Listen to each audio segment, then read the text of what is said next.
2025ஆம் வருடம் கன்னி ராசிக்கு எப்படி அமையப் போகிறது? முதல் பெயர்ச்சி மார்ச் மாதத்திலேயே சனியின் பயிற்சி. 6ஆம் இடத்துல இருந்த சனி 7ஆம் இடத்திற்கு நகரப்போகிறார். 7இல் சனி அமர்வு அப்படிங்கிறது சாதகமான அமைப்பு கிடையாது. ஏன்னா உங்களுடைய திருமண வாழ்க்கை முதல்ல பாதிப்படையும். கணவன் மனைவி இடையே ஒற்றுமை குறையும். கருத்து வேறுபாடுகள் வந்து கொண்டே இருக்கும்.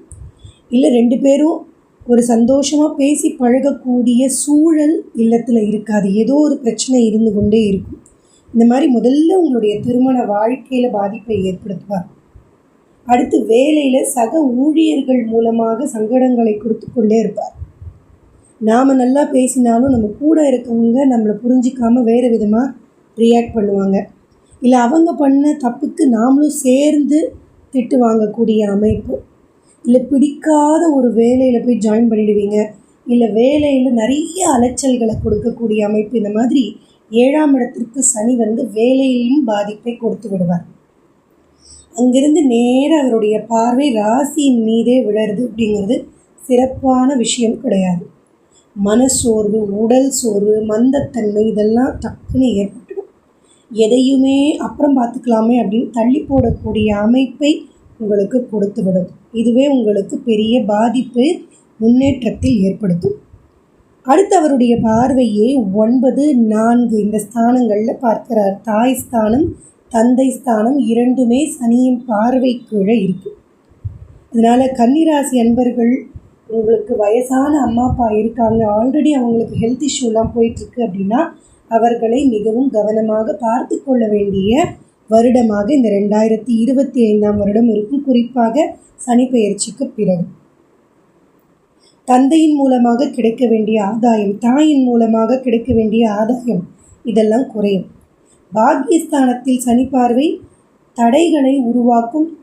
கிடைக்க வேண்டிய விஷயங்கள் நேரத்திற்கு கிடைப்பது அப்படிங்கிறது குறையும். இதெல்லாமே நம்மளுடைய வளர்ச்சிக்கு தடையாக இருக்கக்கூடிய அமைப்பாக இருக்குது.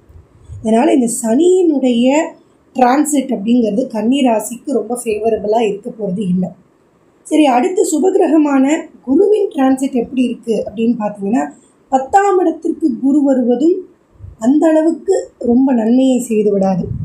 10இல் குரு வருவது அப்படிங்கிறது பதவி பறிப்போயிடும். பொதுவாக சொல்கிறது உண்டு. ஆனால் பதவியெல்லாம் பறிப்போகிற அளவுக்கு இருக்காது. இருந்தாலும் வேலையில் ஒரு மாற்றத்தையும் சங்கடத்தையும் கொடுக்க போகிறார். ஏற்கனவே 7ஆம் இடத்தில் சனியும் வேலையில் சில சங்கடங்களை கொடுப்பார். 10ஆம் இடத்தில் குரு வருவதும் வேலையில் ஒரு மாற்றத்தை கொடுக்கக்கூடிய அமைப்பு. கன்னிராசி என்பர்கள் பொதுவாகவே பார்த்துக்கிட்டிங்கன்னா வேலையில் மிகவும் கவனமாக இருக்க வேண்டியது அவசியமாக இருக்குது. சரி, இதனால் எனக்கு வருமானம் பாதிப்படைஞ்சிருமா, பண கஷ்டம் ஏதாவது ஏற்படுமா, நெருக்கடிகள் வந்துடுமா அப்படின்ற கவலை வேண்டாம். ஏன்னா குருவின் பார்வை 2ஆம் இடத்துல இருக்கிறதுனால தனஸ்தானம் நன்றாக இருக்கும். ஏதோ ஒரு வகையில் பணவரவு இருந்து கொண்டிருக்கும். செலவு இருக்குன்னா செலவுக்கேற்ற வரவை உங்களுக்கு குரு பகவான் அனுகிரகம் செய்து விடுவார். 4ஆம் இடத்திற்கு குருவின் பார்வை இருக்குது. அதனால் தாய் ஸ்தானத்திற்கு குருவின் பார்வையும் இருக்குது, சனியின் பார்வையும் இருக்குது. பாதிப்பு அம்மாவுக்கு இருந்தாலும் அதிலேருந்து வெளிவரக்கூடிய அமைப்பும் குரு கொடுத்து விடுவார். ஆரோக்கிய பாதிப்பையும் சனி ஏற்படுத்துவார். அதிலேருந்து வெளிவரக்கூடியதை குரு செய்வார். அதனால் பொதுவாக கன்னிராசி என்பர்கள் என்ன பண்ணுறீங்கன்னா, இந்த வருடத்தில் ஒரு ரொட்டீனை நீங்கள் மெயின்டைன் பண்ணுங்கள். நான் இந்த டைமுக்கு தினமும் எழுந்துக்கணும், இந்த மாதிரியான ஃபுட்டை தான் நான் சாப்பிட்ணும், ஜங்க் ஃபுட்டெல்லாம் நான் சாப்பிட மாட்டேன், இல்லை இந்த மாதிரி நான் ரொட்டீனாக இந்த செக்கப்லாம் நான் பண்ணிப்பேன் அப்படின்னு உங்களுக்கு நீங்களே ஒரு அட்டவணை போட்டுக்கொண்டு அதன்படி நடப்பது அப்படிங்கிறது ஆரோக்கிய பாதிப்புகளை அதிகம் நீங்கள் சந்திக்காமல் இருக்க அது உதவிகரமாக இருக்கும். 6ஆம் இடத்தில் குருவின் பார்வை அப்படிங்கிறது வேலை வாய்ப்புகளை ஏற்படுத்தி கொடுக்கும். ஆனால் ரொம்ப திருப்திகரமான வேலையாக இருக்காது. ஏன்னா 7ஆம் இடத்துல சனி இருக்கார் இல்லையா, அதனால் வேலை ரொம்ப திருப்திகரமாக இருக்காது. இருந்தாலும் வருமானத்திற்காக ஒரு வேலை அப்படிங்கிறத குரு உங்களுக்கு ஏற்படுத்தி கொடுப்பார். லோன் சாங்ஷன் ஆகும்.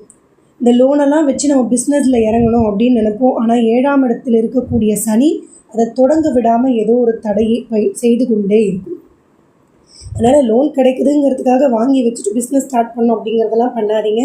கொஞ்சம் உங்களுடைய தசாபுக்தி காலங்களையும் செக் பண்ணிவிட்டு நமக்கு தசாபுக்தி ஃபேவரபுளாக இருக்குது அப்படின்னா கிடைச்ச லோனை எடுத்து நீங்கள் இறங்குங்க. ஏன்னா கோச்சார ரீதியாக பார்க்கும்பொழுது 7ஆம் இடத்தில் சனி அமர்வு அப்படிங்கிறது அவ்வளவு பெரிய சாதகமாக இருக்காது ஒரு தொழில் தொடங்குவதற்கு. அடுத்து ராகு கேதுக்களின் பெயர்ச்சி. ராசியிலிருந்து கேது நகர்வது அப்படிங்கிறது மனதில் மென்டலி கொஞ்சம் ஃப்ரீயாக இருப்பீங்க.